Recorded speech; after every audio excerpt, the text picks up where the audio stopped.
Paneer biryani, palak paneer, paneer butter masala, కడాయి పన్నీర్ చెప్తుంటే నోరూరిపోతుంది కదా. నిజమే, చిన్న పిల్లలైతే మరింత ఇష్టంగా తింటుంటారు. అందులోనూ వెజిటేరియన్స్ కి అయితే ఇది నాన్ వెజ్ లెక్కే. కానీ మనం తింటున్న ఆ పన్నీర్ అంతా రియల్ పన్నీరేనా? అందులో కల్తీ ఎంత? అందులో నిజమెంత? ఆ తింటున్న దాంట్లో రసాయనాలు ఎన్ని? అది పన్నీర్ ముక్కనా లేకపోతే రసాయనాల ముక్కనా? మన హెల్త్ ఏమైపోతుంది అది తింటే? ఇవన్నీ వింటుంటే భయమేస్తుంది కదా. ఎస్, 2 days బ్యాక్ దాదాపు 825 కేజీల కల్తీ పన్నీర్ ని పట్టుకున్నారు అధికారులు. ఇదంతా రకరకాల ప్లేసెస్ లో తయారయ్యి హోటల్స్ కి, రెస్టారెంట్లకి, అలాగే ఫుడ్ సెంటర్స్ ఉంటాయి కదా రోడ్ సైడ్, అక్కడ అన్నిటికీ వెళ్తుంది అనమాట. సో ఒక్కసారి ఇదే విషయం మీద మనతో మాట్లాడేందుకు జిహెచ్ఎంసీ నుంచి ఫుడ్ సేఫ్టీ ఆఫీసర్ దైవనిధి గారు ఉన్నారు. మాట్లాడతాం. నమస్తే అండి.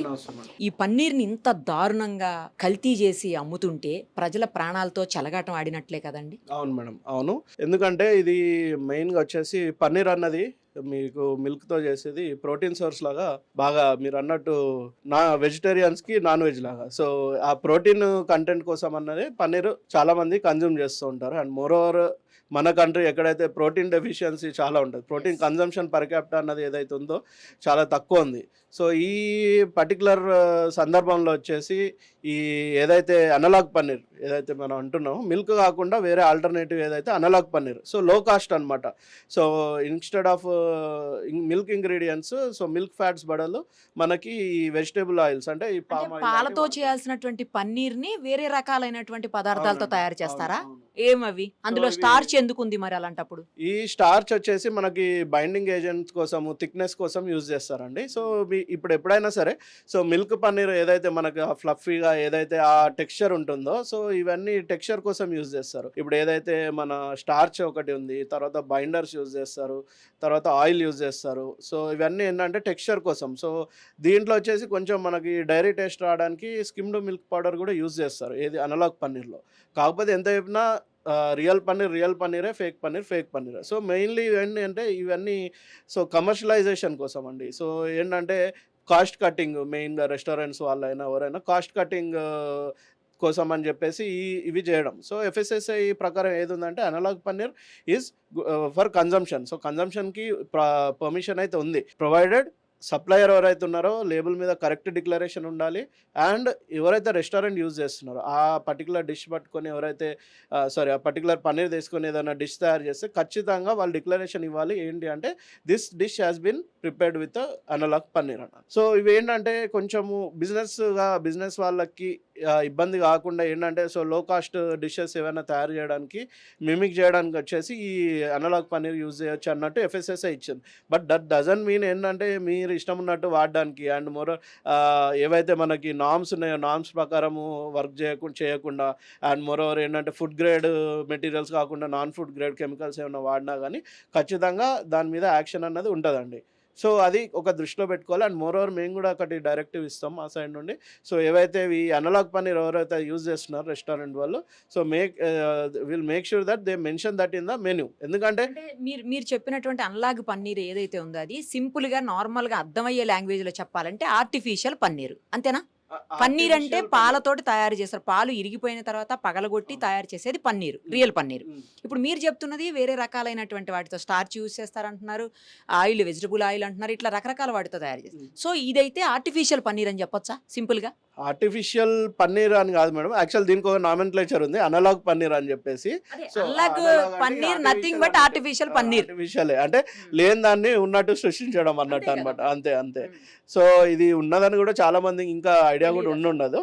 సో ఇది ఖచ్చితంగా సో ఇటువంటి ఏంటంటే, సో మోస్ట్లీ మ్యానుఫ్యాక్చరింగ్ యూనిట్స్ ఈ పర్టికులర్ దానికి ఏంటంటే ఖచ్చితంగా మన దగ్గర ఇంకా నార్త్ ఇండియాలో ఇంకా ఎక్కువ ఈ ఇష్యూ ఉంటుంది. ఎందుకంటే అక్కడ పన్నీర్ బాగా ప్రిఫర్ చేస్తారు కాబట్టి. సో అక్కడ కూడా సేమ్ ఇంతకుముందు ఎఫ్ఎస్ఎస్ఐ వాళ్ళతో కూడా ఈ విషయంలో డిస్కషన్ చేసాం. సో ఆ టైంలోనే డైరెక్టివ్ ఏదైతే వచ్చిందంటే ఈ ఖచ్చితంగా పన్నీర్ ఏదైతే ఇట్లాంటి అనలాగ్ పన్నీర్ యూజ్ చేస్తున్నారో సో ఖచ్చితంగా వాళ్ళు మెన్షన్ చేయాలని చెప్పేసి.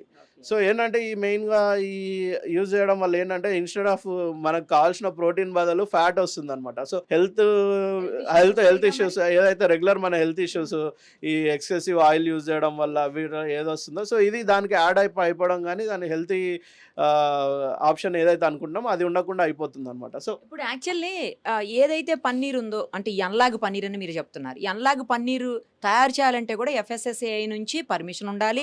సేమ్ టైం GHMC నుంచి కూడా పర్మిషన్ తీసుకోవాలి. ఫుడ్ సేఫ్టీ అథారిటీ నుంచి కూడా తీసుకోవాలి.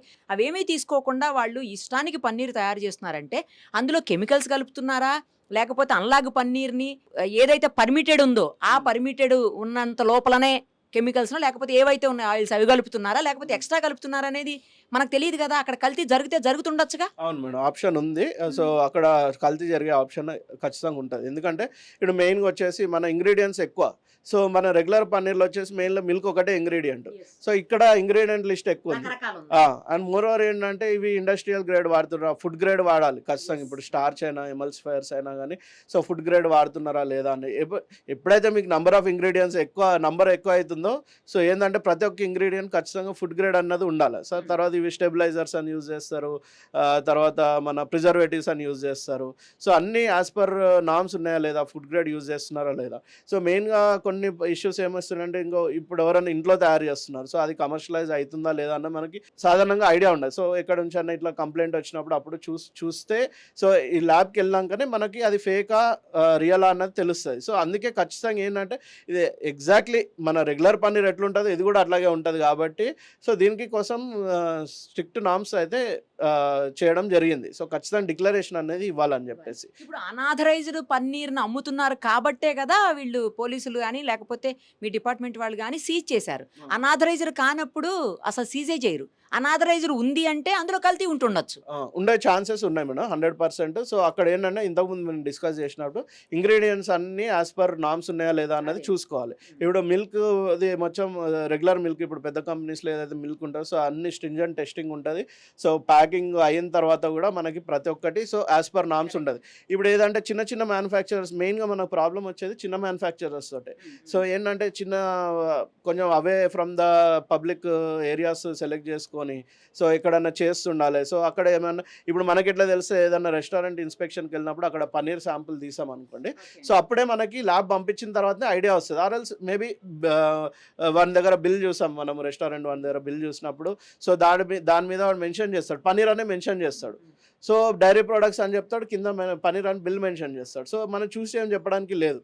సో ఎప్పుడైనా కానీ సో ల్యాబ్కి వెళ్ళినప్పుడే మనకి ఐడియా వస్తుంది అనమాట ఖచ్చితంగా ఇది అనలాగ్ పన్నీరా కాదా అన్నది. సో వాడు అనలాగ్ పన్నీర్ని ఒరిజినల్ పన్నీర్ అని డిక్లేర్ చేసినా కానీ అక్కడ తెలిసిపోతుంది. సో దాని బేసిస్ మీద మేము సబ్స్టాండర్డ్ అని ఉంటుంది, తర్వాత చీటింగ్ టైప్ ఆఫ్ ఏంటంటే రాంగ్ ట్రేడ్ ప్రాక్టీస్ అని చెప్పేసి సో కేసెస్ వేయడం జరుగుతుంది మేడం. ఇప్పుడు ఇలాంటి ఏదైతే కల్తీ పన్నీర్ ఉందో ఇవి తినడం వల్ల గ్యాస్ట్రైటిస్ ప్రాబ్లం కావచ్చు, లేకపోతే హార్ట్ ప్రాబ్లమ్స్ కావచ్చు, లేదు అంటే క్యాన్సర్ లాంటి ప్రాణాంతక వ్యాధులు కావచ్చు, అలాంటి వాటి బారిన పడే అవకాశం లేదంటారా ప్రజలు? మేడం మెయిన్గా వచ్చేసి ఈ క్యాన్సర్ అన్నది వచ్చేసి చాలా మందికి ఏంటంటే దానికి రీజన్ తెలియదు. సో క్యాన్సర్ అన్నది ఈ రోజు రేపు ట్రిగ్గర్ అయ్యేది కాదు. సో మనం చిన్నప్పటి నుంచి రకరకాల మీరు అన్నారు చాలా వరకు ఏంటంటే ఎయిర్ వల్ల, ఫుడ్ వల్ల, వాటర్ వల్ల సో మల్టిపుల్ ఒకప్పుడు సో చాలా రీజన్స్ ఉన్నాయన్నమాట. సో ఇవేంటంటే మెయిన్గా మనకి స్టడీస్లో ఎట్లున్నాయంటే ఒక 100 years బ్యాక్ ఇన్ని కెమికల్స్ లేవు ఫుడ్ దాంట్లో. సో ఫర్ ఎగ్జాంపుల్ ఈ ప్రిజర్వేటివ్స్, తర్వాత సింథటిక్ కలర్స్ ఉన్నాయి, తర్వాత ఈ ఎమల్సిఫైయర్స్ అని చెప్పేసి, స్టెబిలైజర్స్ అని చెప్పేసి ఇప్పుడు ఇండస్ట్రియల్ ప్రాసెసింగ్లో రకరకాల డైస్ యూజ్ చేస్తారు. సో ఏదైనా మన ఫుడ్ వర్క్ చేయడానికి.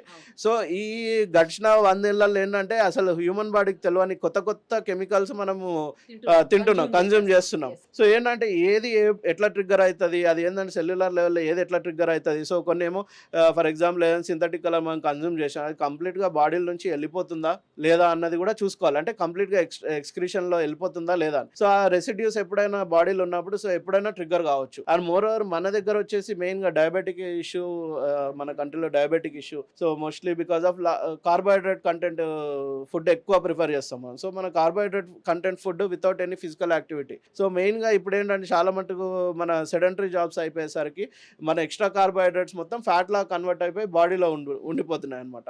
అండ్ మోర్ ఓవర్ ఏంటంటే ఈ వెజిటేబుల్ ఆయిల్స్ యూసేజ్ కూడా బాగా ఎక్కువ. సో ఇటువంటి ఫర్ ఎగ్జాంపుల్ ఏంటంటే ఇప్పుడు ఇదే ఈ ఫేక్ పన్నీర్ మనం చూసుకుందాం. సో మన ప్రోటీన్ బదులు మనకి ఫ్యాట్ కంటెంట్ ఎక్కువ వచ్చేస్తుంది, అది కూడా వెజిటేబుల్ ఆయిల్, పామ్ ఆయిల్ ఏదైతే ఉందో. సో డెఫినెట్గా ఏంటంటే అది లాంగ్ టర్మ్ ఇష్యూస్ అయితే 100% క్రియేట్ చేస్తుంది అండి. మీరు చాలా చోట్ల పెద్ద పెద్ద రెస్టారెంట్లలో కూడా ఈ మధ్య కాలంలో దాడులు చేస్తున్నారు మీ ఫుడ్ సేఫ్టీ ఆఫీసర్స్. చాలా పెద్ద పెద్ద హోటల్స్, పెద్ద పెద్ద రెస్టారెంట్లు.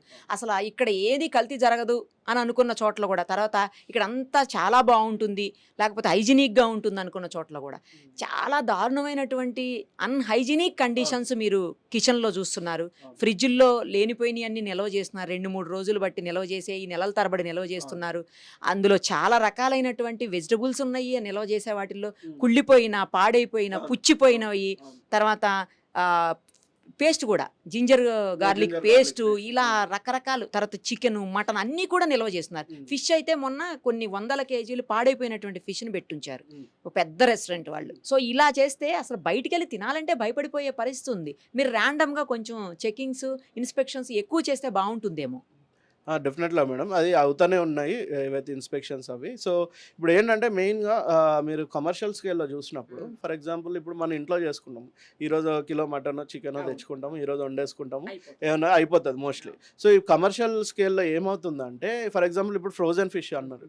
ఫ్రోజన్ ఫిష్ అన్నది 1 ఇయర్ 18 మంత్స్ దాకా దానికి షెల్ఫ్ లైఫ్ ఉంటది. ప్రొవైడెడ్ ఎప్పుడు -40లో -18లో అట్లా ఆ టెంపరేచర్స్‌లో పెట్టినప్పుడు, మెయింటైన్ చేసినప్పుడు. సో, అక్కడ ఏం చేస్తారంటే ఇప్పుడు మోరోవర్ ఇప్పుడు ఫర్ ఎగ్జాంపుల్ మనం ఒక ఏదైనా రెస్టారెంట్‌లో ఇప్పుడు వీకెండ్ అనుకోండి 10 ఆర్డర్ వచ్చేస్తది సడెన్‌గా. చికెన్ 65 10 ఆర్డర్ వస్తది. సో, ఏందంటే దానికి ఖచ్చితంగా వాళ్ళు బాయిల్ చేసుకొని పెట్టుకోవాల్సి వస్తది ముందు. ఇక్కడ నార్మ్స్ ఏంటంటే మీరు ఖచ్చితంగా బాయిల్ చేసినప్పుడు ఆ ఫుడ్ ఏదైతే ఉందో సో రైట్ ఫ్రమ్ సప్లై నుంచి మీరు ఎక్కడ దాన్ని క్లీన్ చేయడము, దాన్ని మ్యారినేట్ చేసినప్పుడు ఖచ్చితంగా దాని మీద ఒక డేట్ మెన్షన్ చేయాలన్నమాట. సో మీరు ఏదైతే 1 to 4 డిగ్రీ మన రెగ్యులర్ ఫ్రిడ్జ్లో మీకు మ్యారినేట్ చేసింది ఒక 248 అవర్స్ దాకా పెట్టుకోవచ్చు. ఓకేనా?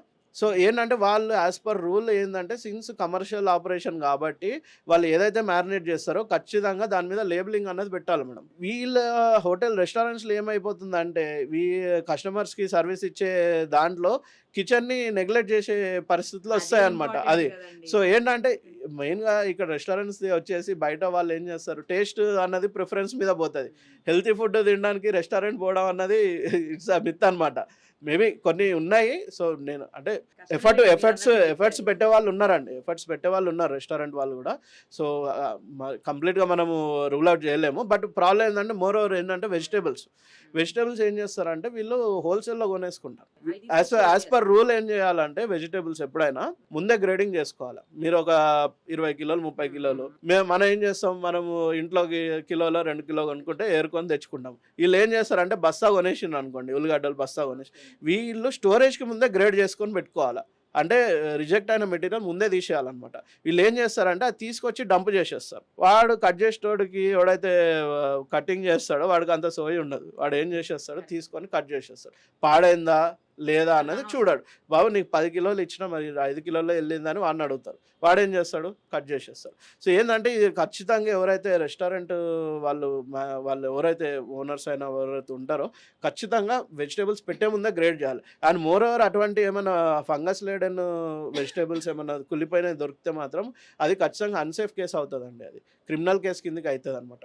సో ఆ విషయంలో ఏంటంటే ఈ జాగ్రత్త అనేది పాటించరు. అది చిన్న పొరపాటే. అంటే మనకు అల్టిమేట్గా మనది ప్లేట్ వరకు వచ్చేది మనకు తెలియదు. వాడేమనుకుంటాడు, చిన్న పొరపాటే కదా, ఏదో ఒకటి పుచ్చిపోయింది అది వేసేసిన అని అనుకుంటాడు. కానీ ఇప్పుడు ఫర్ ఎగ్జాంపుల్ మన ఉల్లిగడ్డల మీద కూడా బ్లాక్ కలర్ ఫంగస్ అవి చూస్తూ ఉంటాం. ఆ లేయర్ తీసేయాల్సి వస్తుంది, లేదంటే క్లియర్గా వాష్ చేయాల్సి వస్తుంది. సో వీళ్ళు కట్ చేసి ఖచ్చితంగా క్లీన్గా వాష్ చేసి మళ్ళీ ఇది తరగడానికి పెట్టాలన్నమాట. సో ఏంటంటే ఈ జాగ్రత్తలు పాటించాలి రెస్టారెంట్ వాళ్ళు ఎప్పుడైనా సరే. ఫుడ్ స్టోరేజ్ పెట్టుకున్నప్పుడు లిమిటెడ్ టైం స్టోరేజ్, నువ్వు నెక్స్ట్ వీక్ డిమాండ్ వస్తుందని ఇప్పటి నుంచి ప్రిపరేషన్ పెట్టుకోవడం అన్నది రాంగ్. సో ఏంటంటే వాళ్ళు మెయిన్గా కొత్త రెస్టారెంట్స్కి ఏంటంటే ఐడియా ఉండదు. వీళ్ళు ఏం చేస్తారంటే ఫ్లో ఎట్లా వస్తుందో తెలియదు కాబట్టి కొందరు ఎక్కువ పెట్టేసుకొని మళ్ళీ ఆ వీకెండ్ అయిపోగానే పడేయడానికి మనసు ఒప్పదు. సో అట్లా పెట్టుకుంటూ ఉంటారనమాట. సో అది రాంగ్ ప్రాక్టీస్. సో ఏంటంటే వీళ్ళు డిమాండ్ అనేది కరెక్ట్ ఫోర్కాస్ట్ చేసుకొని దాన్ని బట్టే మ్యారినేషన్ అయినా ఏదైనా చేసుకోవాలి. అండ్ మోరోవర్ ఏంటంటే ఇవి రా నాన్ వెజ్ ఏదైతే ఉందో so they are permitted to store it in -0 -18 టెంపరేచర్లో చేసుకోవచ్చు. ప్రొవైడెడ్ ఏంటంటే క్లీన్లీనెస్ ఉండాలండి. ఇంకోటి ఏంటంటే వీళ్ళు నాన్ వెజ్ చాలామంది ఏం చేస్తున్నారంటే ఈ హోటల్స్లో ఒక 40 కిలోలు 50 కిలోలు చికెన్ అనుకోండి, అక్కడ నుంచి కటింగ్ చేయించుకొచ్చి డైరెక్ట్ ఫ్రిడ్జ్లో పడేయడం. ఫ్రిడ్జ్లో పడేయగానే ఏమైతే ఆ బ్లడ్ అంతా ఊజింగ్ అయిపోయి అది కింద గడ్డ కట్టిపోవడం, మళ్ళీ వీళ్ళు ఫ్రిడ్జ్ని క్లీన్ చేయకపోవడం, ఫ్రిడ్జ్ ఆఫ్ చేసినప్పుడు ఏమవుతుంది ఆ రబ్బర్ స్ట్రిప్స్ ఉంటాయి కదా దగ్గర, అక్కడ కాక్రోచెస్ వచ్చేసి వేస్తుంటాయి అనమాట. సో ఏంటంటే మీరు చేసే చిన్న చిన్న క్లీనింగ్ ఇష్యూస్ అవునండి, అన్హైజీన్ కింద కేసు బుక్ చేస్తాము. సో ఎఫ్ఎస్ఎస్ఐ నార్మ్స్ ప్రకారం ఏంటంటే వీళ్ళు ఏవైతే అన్హైజీనిక్ రెస్టారెంట్స్ అవి వస్తాయో, సో మరీ టూ మచ్గా వయలేషన్స్ లేకుంటే we are suppose to give improvement notice. బాబు ఇవి బాగాలేవు, సో ఈ పర్టికులర్ టైంలో మినిమం ఒక 14 days 21 days 3 weeks 2 weeks time ఇచ్చేసి ఇవి చేసుకోండి. ఏమైనా సివిల్ వర్క్స్ ఉంటే కొంచెం ఎక్స్టెండ్ చేస్తాం. సో తర్వాత వచ్చేసి వెంటనే మనం మళ్ళీ ఇన్స్పెక్షన్ చేసి వాళ్ళకి షోకాజ్ నోటీస్ ఇస్తాం if at all they are not following the norms.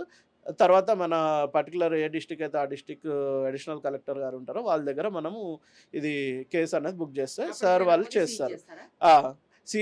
Licence cancellation ఉంది మేడం, లైసెన్స్ క్యాన్సిలేషన్ వరకు ఉంది. సో అదే విషయంలో కొంచెం సీజింగ్ ఆప్షన్ వచ్చేసి మనకి లేదు. యాక్చువల్గా ఎఫ్ఎస్ఎస్ నామ్స్ సీజింగ్ ఆప్షన్ లేదు. సో ఏదున్నా కానీ ఫైన్ లేదంటే కేసు వేయడమే. So and license cancellation. So ఆబ్వియస్గా ఏంటంటే లైసెన్స్ క్యాన్సిల్ చేస్తే వాడు ఆపరేషన్స్ చేయొద్దు అనమాట. సో ఇంతకుముందు వచ్చేసి అది కూడా క్రిమినల్ లయబిలిటీ ఉండే. సో రీసెంట్గా ఒక 3 years బ్యాక్ కొన్ని డీక్రిమినలైజ్ చేశారు. సో అది తీసేశారు. బట్ మోస్ట్లీ మనం ఇప్పుడు బ్యాక్గ్రౌండ్లో చేసే వర్క్ ఏదైతే ఉందో, సో చాలా రెస్టారెంట్స్ జాగ్రత్త పడుతున్నాయి. సో మీరు రీసెంట్గా ట్విట్టర్లో చూసింటారు మీరు మాట్లాడింది. So they are scoring good, but that doesn't mean ఏంటంటే ఈ చిన్న చిన్న పొరపాట్లు దగ్గర బాగా ఓపిక లేకుండా చేస్తూ ఉంటారు అనమాట. సో ఇప్పుడు వాళ్ళు ఏంటంటే ఒక్క వర్కర్ని పెట్టుకుంటే ఆలోచించేది నాకు కమర్షియల్గా లాస్ అయిపోతుంది అని చెప్పేసి. సో అది ఏదైతే ఉందో సో అది తగ్గించుకొని, సో మెయిన్గా ఏంటంటే హైజీన్ పరంగా ఇంకా దృష్టి పెంచాల్సిన అవసరం ఉంది రెస్టారెంట్స్.